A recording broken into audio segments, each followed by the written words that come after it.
We're live. Hey, welcome back, everybody. We took a 1-week hiatus. For those who stuck with us during the cybersecurity, as you probably have noticed, we've had a little technical difficulties with our streaming provider. So we have taken the week to upgrade, as I hope you all do when your technology betrays you. And we want to talk and focus about new technology today. One of the great things about the Gen AI bubble is the amount of investment going into it. How many different new technologies and offers that are on the marketplace, really stretching the concept of what is the art of the possible for digital transformation superstars as you are and as we talk to regularly. So we've picked a couple really interesting use cases that we kind of want to double click into. The first that we've been playing with recently is something from our good friends at Google. And we thought it was really interesting to share because the value of it is to replace what we're doing here today, podcasts. So one of the really great, powerful things about generative AI is it allows you to take data from one form and transform it to another. Sometimes that is English to Spanish. Sometimes that is C programming language to Node.js. But in this case, the really interesting thing is that we've taken a white paper that we have written and converted it into a podcast. So, David, can you walk us through this wonderful, interesting offering from Google? Yeah, sure. Let me share my screen here and fix some of the stuff I've got on screen real quick here. Give me just a second. And get rid of that. All right. Let's switch to here. Okay. I'm going to start off with my good friend Poe.com because I don't have anything ready per se. And so when you're looking for synthetic data, minimally generative AI is really good for helping you create mock-ups. So we're literally doing everything on the fly today. And, typically this won't be the case for you. You're going to have all of your marketing content, all of your assets. Maybe not. If not, this is a good use case for generative AI. And I'm basically just giving it a prompt. It says, wrong right here. So write me a white paper from a company about a new product, right? Super terse. We don't know what's going to happen. I said, be super creative. Let's see what it comes up with. And so I've got now some information about a company, a little bit of strategy, a little bit of understanding, right? So we don't even have to read this.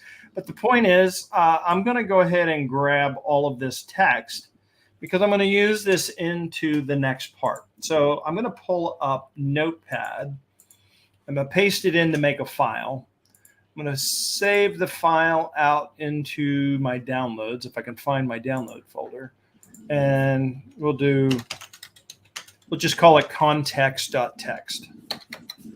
All right, so now I have this saved out, and we can use this in the next step. So we'll get rid of Poe for right now. So you may have heard, if you're following generative AI and watch other podcasts or read various articles online about cutting edge technology, Notebook LM, this was super popular about a week and a half, 2 weeks ago. It just blew up every part of the internet that I was watching.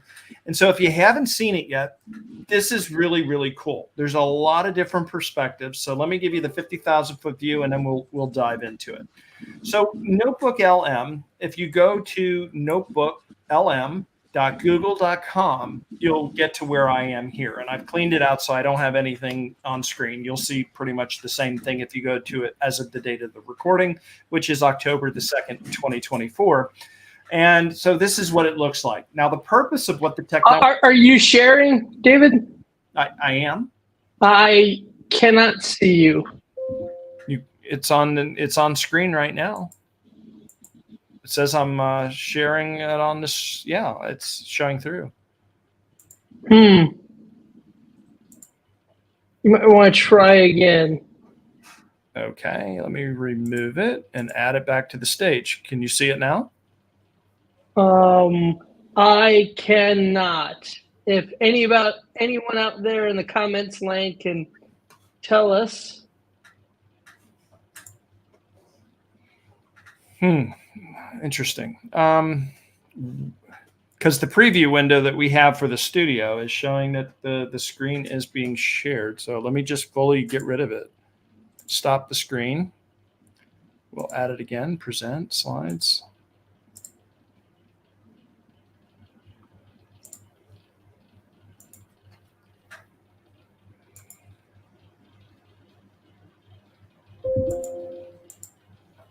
Okay, it's back to the stage. It says I'm sharing it. It shows it in preview, so it should be going out into the ether. Okay. Are you not seeing it? I am not. I'm gonna go check real quick on LinkedIn. If this is Sorry, guys. We'll get through this in just a moment. A little bit of growing pains for the new product. I can see it on LinkedIn. I can't see it on my screen. Go ahead, David. Okay, fair enough. Good deal. So with that being said, the Notebook LM feature, again, at the 50,000 foot view, is a really great tool for you to use in the most simplest of use cases. And so the first one is going to be uploading some information. So you'll go ahead and you'll hit this create button, and now you'll have to upload some sources. I'm going to upload that context document, and we're going to see what we get here. Okay, so a couple of interesting and cool things happened when I did that.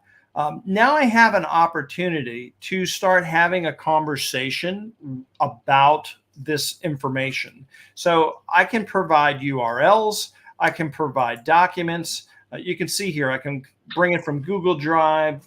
I can link to a website or a YouTube video. I can even paste the text in here. And you do have a limit for this particular notebook of what you can upload. So it's like 50 documents, and each document I'm sure has a size, but you can do PDF, text, markdown, audio, etc. and stuff.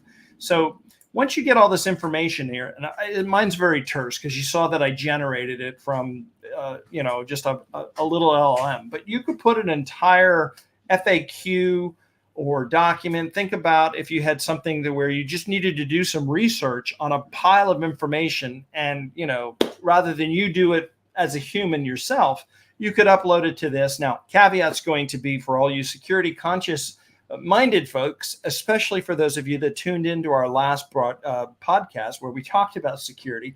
This would potentially be a no-no in your organization because it's going to potentially give your information to Google. I don't know what the privacy policy is or the trust level behind it, but just know that if you do upload your information, it could be cannibalized into something, without your knowledge. So be extremely careful what you put up here. But this gives you an opportunity to, give all sorts of information, and it's already created a summary about that information. And now you can talk to it and say, hey, I need a study guide, or I need a table of contents, or give me a briefing, or give me a timeline of this information that you have up there. And most interestingly enough, now I don't know if this is going to come through. Sean, you may want to check this as well, but I did tick the tick box to have the audio come through. So I'm going to generate essentially a podcast out of this information. And so it's really interesting. It looks at the information from the summary and everything that you uploaded. But then what it does is it creates two hosts like Sean and I, one male, one female. Well, not like Sean and I, but anyway, there's two folks in there talking like Sean and I. And then what happens is they go back and forth in a really, really interesting way. I mean, it's fantastic. So while I'm doing this, this is very short. This should happen pretty quickly. I will attempt to play this. I think it should come through in the broadcast here of our podcast. And it usually takes about 45 seconds for terse information like this. It's very light. We'll figure out how this is going to go, probably another 20 seconds. So I think this is a really good example of stretching the bounds of what generative AI can actually do for you. Again, as a marketing tool, I think the past 9 to 18 months, we have all discovered and found how valuable generative AI is from a marketing perspective. If you can go through and have a tight discussion of your offering or capabilities, and then be able to translate that and say, create me a website, create me a blog articles, post me some LinkedIn posts. And now it's gotten to the point where, it's a podcast even. So, one of the things that we all need to be more wary of into the future is trusting the source. Because at some point, if you don't know who you're listening to, it may very well be an AI bot. Certainly a year ago, we heard about how many bots are involved on Twitter, now X. And you're seeing things like people posting a lot of content on LinkedIn that is questionable. Podcast was really an answer to that, to show, hey, this is actually coming from a trusted source. You could see us, you could hear us, you could see our technical difficulties, those kind of things, so that you understand that you're talking to humans. But this is certainly changing the game from that perspective. It's going to be so much harder for people to understand, am I talking to a human or am I talking to an AI? Now, there's positives and negatives to that, right? There are certain customer relations interfaces that may be much more useful for AI. Content moderation comes into play. But, when it comes down to, you want to talk to a nurse or you want to talk to a doctor, it may be completely inappropriate. Yeah, for sure. So while we're still unfortunately waiting, because this popularity, okay, it just finished now. So I wanted to circle back. We'll start with the chat too. So I asked a very simple question about what the most important takeaway was, and it gave me the information as an answer like you would expect from a ChatGPT-like experience. But more importantly than that, I want you to consider that I only had one document. If I had the max limit of 50 documents or very long documents inside of that, it gives you the answer, but it gives you the context from which it used to derive its answer. So if you click on any of the referenceable information, it takes you directly, tells you what the source document was, and then takes you to the specific place where it grabbed the information to essentially provide you that answer. So while you're doing the research, while you're asking the information, you don't have to cannibalize this in your own brain. Let the AI do the heavy lifting. You just simply, as a human, say, hey, I just want some key information out of this information that I'm providing to you in bulk. Give me the answers to my questions. So that's going to cut your research and analytical time in half. It's just incredible the way that it works. Now, outside of that, we showed you this. This used to take literally under a minute. I would say this probably took maybe 2 minutes-ish. And obviously the popularity is growing. Notice the little flag up here. It says experimental. So at some point, once enough users find value in it, I'm sure they'll charge for it and it'll be a service. But for right now, it's free. So I'm going to push this. I'm going to play it very quickly. I'm going to pause. Sean, could you at least let me know if the audio comes through so that I'd at least not sitting here in silence, maybe hearing it myself, but nobody else is hearing anything. So I'll play like maybe 5 seconds. Ever get the feeling you're talking, but nobody's really hearing you? Did you hear anything come through? I did not. Hold on. Let me mute myself and I'll turn up the volume on the LinkedIn stream. Yep, sure.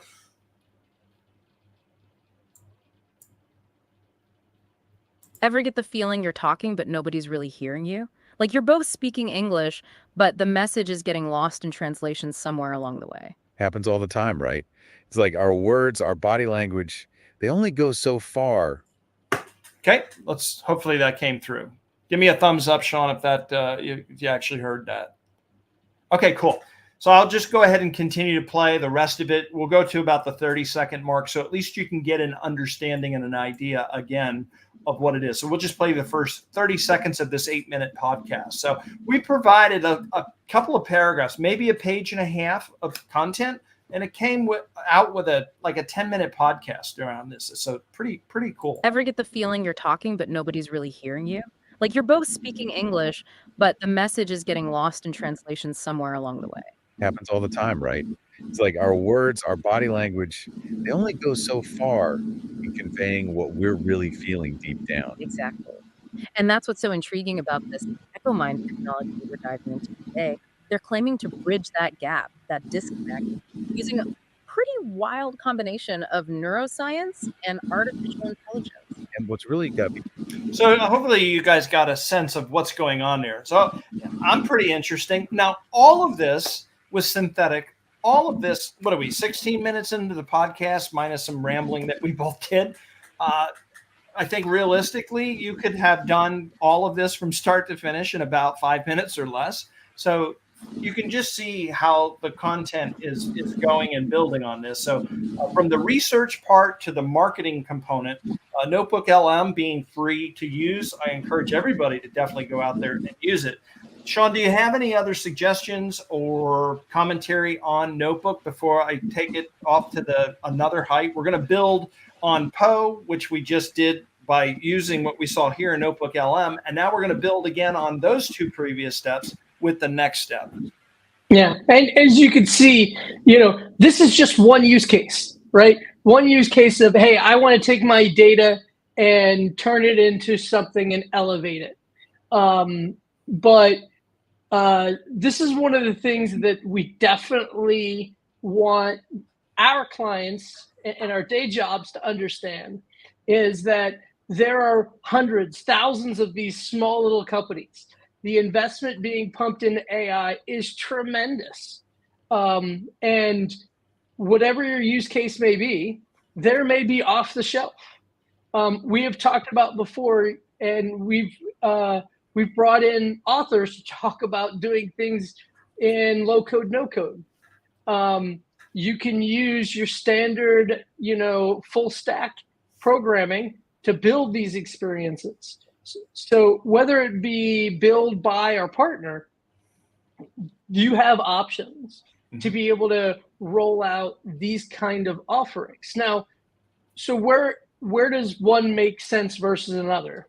And what I say, and I believe I said it on this podcast before, is think smaller, think locally, right? So the more things that are really competitive advantages to you, it's going to be more important for you to build locally. Whereas if it is a use case that is across your industry or that is in cross enterprises, like knowledge base is an example, there are a plethora of tools out there for knowledge base, whether it be CX agents, there's a plethora of those. It's important to understand that you can build your own from scratch. You can talk to one of the hyperscaler providers because they all have agents now. You could go through and do an industry specific agent. There's a wide variety of these. Starting from scratch may not be the best bang for your buck. So when it comes to where you go in the whole build, buy, or partner, you just need to remember that it is very use case dependent. Yep. Well said, for sure. And, with that being said, the nice thing that I've always been trying to teach people when I talk to them about generative AI is that not only can you use this to save a bunch of time, but the power lies in the ability to layer a small, don't try to boil the ocean. Like do what you just saw here. First, I created some content. Ideally, in the real world, you would have content. Maybe you would ask generative AI to rewrite it or to critique it or to give feedback about it or how could I improve it? Anyway, the point is you'll noodle through it, you'll massage it, you'll get to where some point where you feel like it's done. It's your second set of eyes or safety net. Anyway, so you got the content. Then you can do exploratory stuff like this. Instead of sending an email out asking people to read it, you could then upload it to a central notebook repository like this, and then say, hey, any questions that you have, interact with the AI about it. You don't have to read all of the content, but the content is here for you to use. Another interesting use case might be is if you have a fleet of salespeople and you have a program or you have something that they need to get knowledge about to sell, they could interact with this by simply typing in the questions the customer's asking. And with all of the product knowledge, with all of your team's knowledge behind that, they could then incorporate that team's knowledge literally in seconds on the fly. They type a question, they get an information, they get referenceable information, they know what document it came from. And then that conversation with the client can unfold in a very natural and organic way. And since they know what document it came from, they can simply just attach that collateral, assuming it's publicly accessible or shareable content. So just a couple other interesting use cases for that. Now, we talked about layering and doing some other things with it. I've downloaded this for the interest or the sake of time. We can now, I'm going to log into this. I'm going to show you something I've already done, but you're going to hear the voices. They're going to be the same voices. And what this is HeyGen. This allows you to put a video avatar in front of either your text or the recording that we already have. And so now you can literally make your podcast come to life. And all you do is you log in, you create an account. I've got the free account here. Let me just get into this. And at this point, I've got this guy up here that's ready to go. Let's see if I can go over to here. I'll load this up. I'll just give it a quick play. I'm only going to go 15, 30 seconds, but I want you to see the voices now, synthetic voices built in the other platform, come to life on this platform. Now they have the ability, I could have done the voices here too, which would have been a whole lot easier, less work, but I was able to take each one of them and then go back and forth between. So now you'll see a truly interaction, just like you're seeing with now Sean and I. So I'll play about 30 seconds. All right, everyone, buckle up, because today we are diving into a topic that's basically the digital marketing playbook for, well, everyone. No better time than now, right? Everyone's trying to figure out this whole digital marketing thing. Exactly. And, we love getting our hands, our minds around anything that helps make sense of it all. Yeah. So especially for those out there, running their own businesses, trying to make smart choices about where to invest their time and money. Right, because let's face it, a strong online presence it's not even a luxury anymore. It's essential. So now you just saw that podcast generated in that other platform come to life by using this type of technology. It's called HeyGen, H-E-Y, Gen, G-E-N. So HeyGen.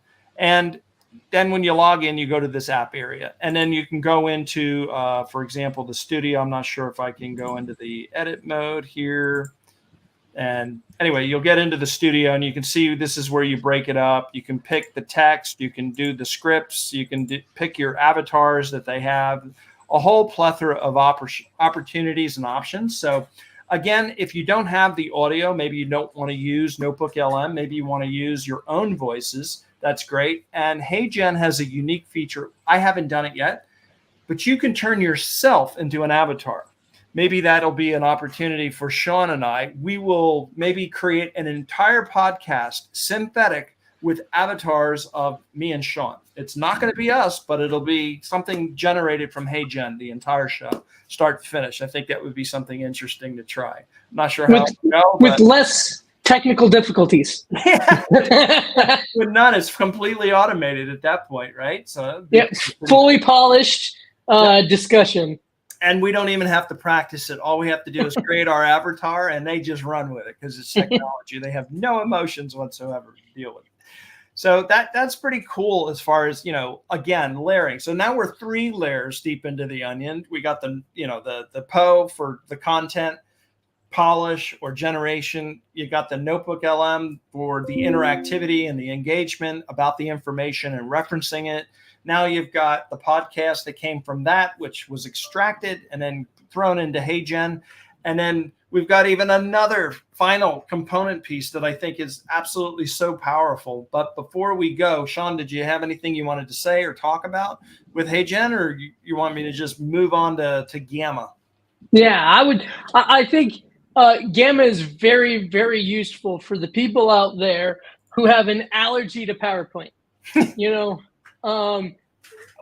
Fortunately for me, I went to a Dale Carnegie training class on creating powerful presentations. Definitely want to call out that if you have the opportunity, definitely worth your hard-earned dollars and time.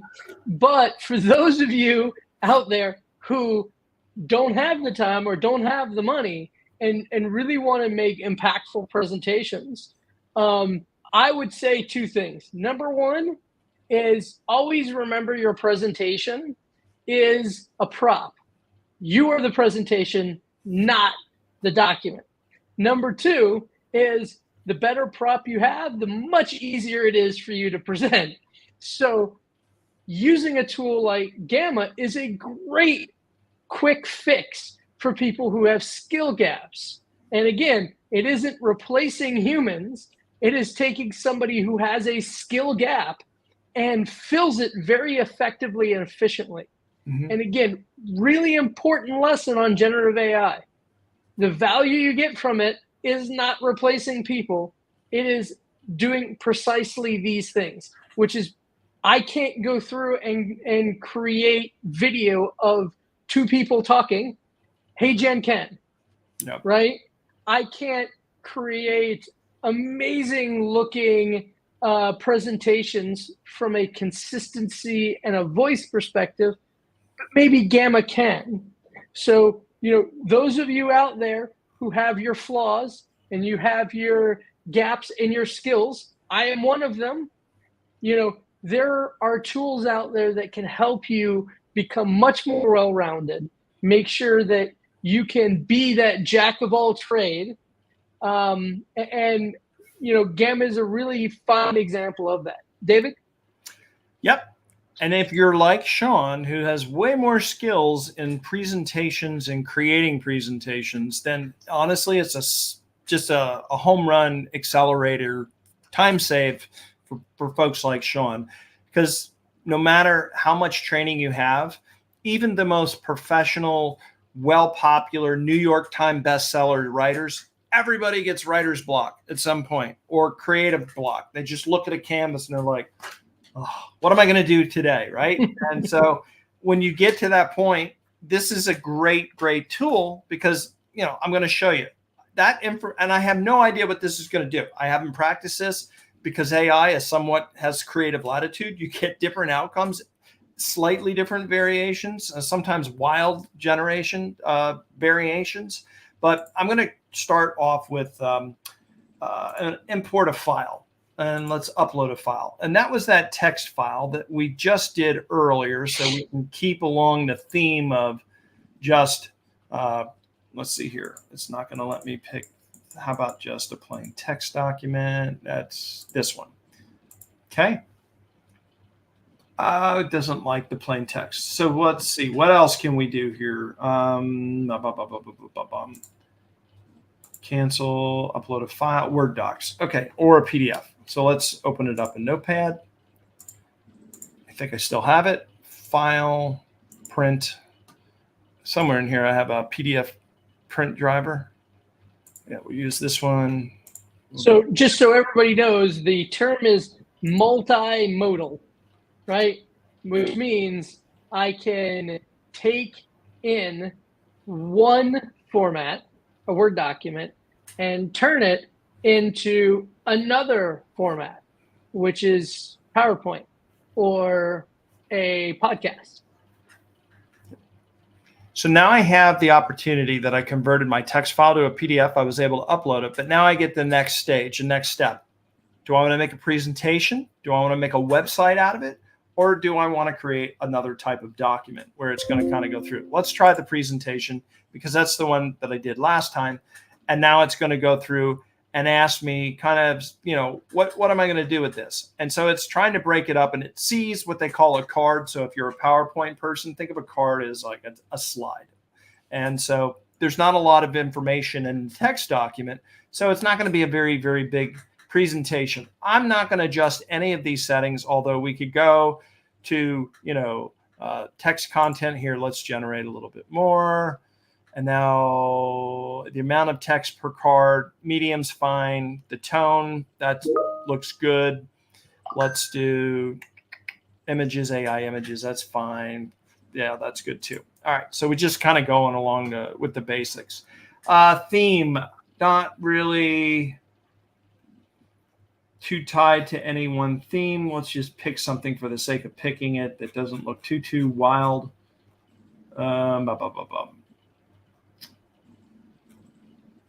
Here, I guess this one. It's some colorful, but anyway, you still pick your theme. I believe there was a way of templating some of this stuff. So now it's going through and it's writing the content out using your uploaded document. In this case, you saw me upload a PDF, and you can see from the preview, it's generating imagery on the fly. Now you do have the opportunity to go back and regenerate some of the imagery. One of the things I did seen with this was that you can go ahead and then export this out into a couple other formats. So if you did want to take it back into PowerPoint, you might be able to do that as well. Although they do have this nice presentation opportunity to go through this. So now we are at the start of the presentation. You may like it or may not like it. You can go back into edit mode, but just wanted to kind of take you through all of the different sections and cards that it came up with. So this is kind of what you're getting out of the box. I would say it's maybe a 6, maybe a 7 as far as what it's generating. It seems to be on point. Some of the images are a little AI-ish looking for me, but let's see here. Overall, not bad. It's a good framework, but again, I think of it from the context of acceleration and or a tool to pop into in the event that, hey, I'm having a creative block. What can I do with it? And so I think generally, by and large, it didn't do too bad of a job. And I personally am not one for dense slides. So to me, this, at least per slide, the amount of content and information, as Sean said, it's a prop for you, the presenter, not the deck. And it's light enough to have somebody to be able to talk through it without having to stay on the slide for 10 hours. So this is a good journey map here for that. Nice. Okay. And it ends on that too. So this graphic, absolutely horrendous. The faces are completely mangled and the text is horrible. So, other than that, it's pretty, I think it's pretty interesting on kind of what you can do. I did this other one, which was a little bit different variation. Again, all synthetic information. Had some information in here, not too much, whatever. But in any event, just wanted to kind of give a quick idea of what some of this stuff was. So again, it's just another AI tool that's out there for you to use in your toolbox. And so that's essentially what we wanted to cover as far as on the platforms. If anybody has things that you think would be meaningful to share, wherever you're watching this, on whether it's LinkedIn or let's say YouTube or any of the various places that we simultaneously broadcast out to, leave some comments in the comment below or engage, write a comment in the comment box, and we're more than happy to answer any of those questions that you guys may have. And then also share what tools you're using, what tools is interesting, or maybe even ask us to review a tool. We're happy to do that as well. Anything else to add on the technology and or generative AI and some of the tool sets that's out there, Sean? Yeah, I mean, I always want to remind people that focus on the use cases, right? When you're talking about generative AI, I know it's the butter being put on every slice of bread nowadays. But remember, you're not in this fight alone. There are plenty of providers. If you think that Microsoft isn't going to add knowledge base support to SharePoint, that's going to come one day, right? If you look at Copilot and what it can do, there's lots of vendors out there who are connecting the dots for you. So, investing heavily into a very broad use case may not be the value opportunity that you have. You should be thinking more about where can generative AI help in the immediacy? Where can generative AI help to make or exceed or define a competitive advantage in your particular area of offerings to the marketplace? So, really appreciate the time, David, and some of these demos that you did today. Would love more interaction. So the viewer who is watching here today, please post some comments or responses. What did you like about it? What kind of tools? I would love to have this be a regular thing for us here on the channel, where we're reviewing some of these new tools and features and functionality that you can use to solve your little niches. Yeah, excellent. And I just posted a comment in the box here. Should go out to at least some of the broadcast streams. Anyway, just put your comments below in the video, and Sean and I will do our best to get back to you. If you'd like a one-on-one with Sean and or I, make sure to check us out on LinkedIn. Our profiles are out there. Just our names are on screen. You can just search LinkedIn and you'll find us. You know what we look like. So it should be pretty easy to line up the picture anyway. I've got a hat on, although in my profile pic I don't. But in any event, you can also catch us at the Transformation Leaders Podcast.com. Let me try to pull this up real quick. There we go. Hey, we're ranking number 2 on Google right now. That's cool. Anyway, so here we are up here at transformationleaderspodcast.com.